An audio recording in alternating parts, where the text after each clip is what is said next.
Now, it's time to remind ourselves of our dear friend Malcolm Knowles and what he had to say about adult andragogy. As I'm sure you remember, Dr. Knowles taught us that adult learners require not only a learning environment that harnesses their previous experiences, but also the appropriate readiness, a pressing need, and an immediate application of the knowledge they wish to acquire. Basically, adult learners need to be curious about what they're learning and connect it to their existing knowledge.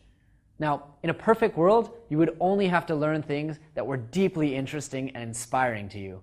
But sadly, that's not the way the world currently works. Oftentimes, we have to learn a lot of topics that we simply don't find interesting, and even if the topic itself is interesting, there are a lot of elements or reading materials surrounding it that just aren't our cup of tea. Personally, I remember whining to one of my closest friends during college because I'd recently changed my major to a topic that was much more interesting to me, only to find that at least half of the articles in the introductory classes were just as boring as the ones in my previous major.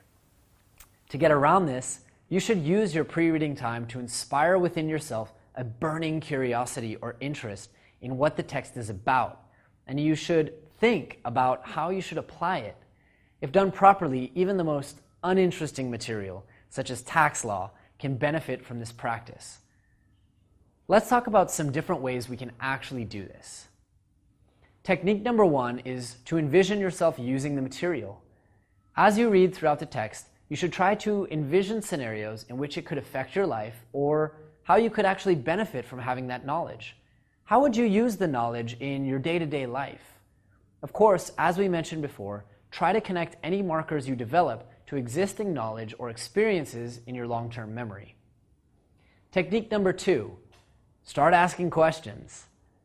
By developing your own questions and curiosities within the text, you're going to see a huge improvement in both reading and comprehension. Perhaps, for example, you see that the text mentions Baltimore, Maryland. Ask yourself, what the heck does Baltimore have to do with real estate law? What happened there? Was there maybe a precedent set? This trick alone is going to make you very motivated to read through the text and figure out just what the heck is going on. Furthermore, you should find things that don't seem to fit in and ask yourself what they're doing there.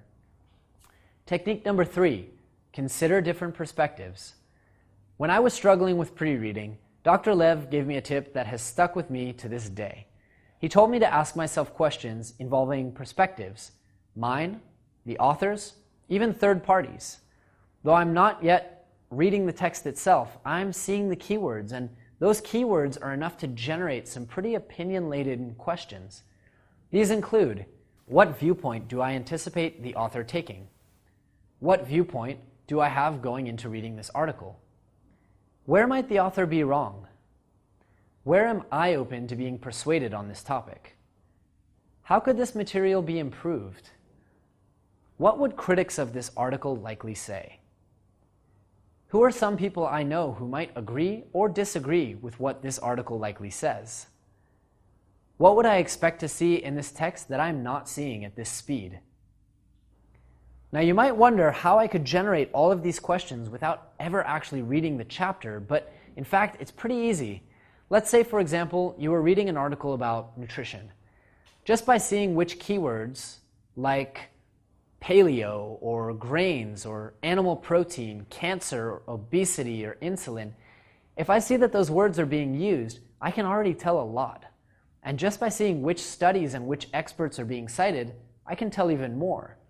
So before I ever actually read the article, I probably already know what stance the author is likely going to take.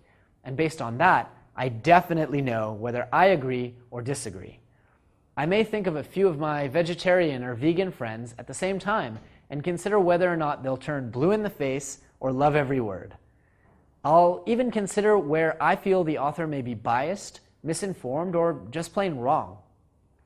As you can see, by the time you actually dive into reading the article at your normal speed, whatever that is, you'll have a lot of questions that you're very eager to answer.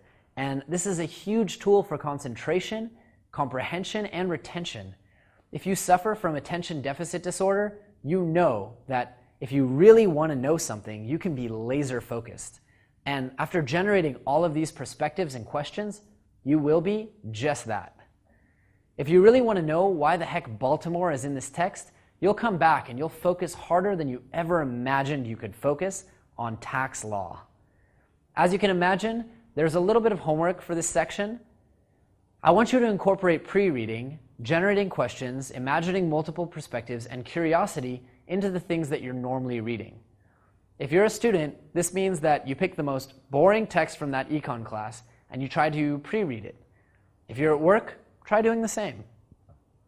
I want you to work on building that skill set that allows you to generate intense curiosity out of thin air. I want you to use your creativity skills to imagine multiple perspectives and even generate ideas as to how you could use the text in your day-to-day life. Perhaps it doesn't seem like it would make a big difference, but trust me, it does. Check out the PDF syllabus for a link to the pre-reading worksheet, which will help you understand and practice your pre-reading skills.